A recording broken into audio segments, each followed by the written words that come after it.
اپنے حصے کا کام کیے بغیر دعا پر بھروسہ کرنا حماقت ہے، اور اپنی محنت پر بھروسہ کر کے دعا سے گریز کرنا تکبر ہے۔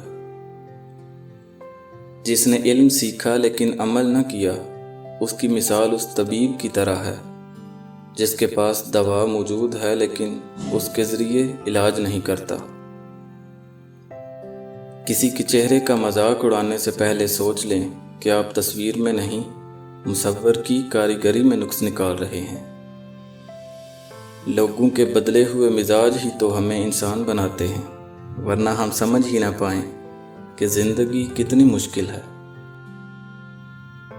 نعمت کے معاملے میں اپنے سے کم تر کو دیکھیں، شکر گزار بن جائیں گے، اور مصیبت کے معاملے میں اپنے سے زیادہ مصیبت والے کو دیکھیں، صبر کرنے والے بن جائیں گے۔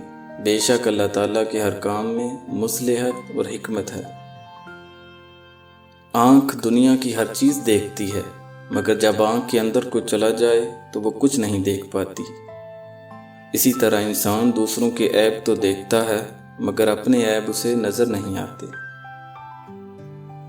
جب ہم بڑے ہو جاتے ہیں تو پینسل کی جگہ پین اس لیے دیا جاتا ہے تاکہ ہم سمجھ جائیں کہ اب ہماری غلطیاں مٹانا آسان نہیں۔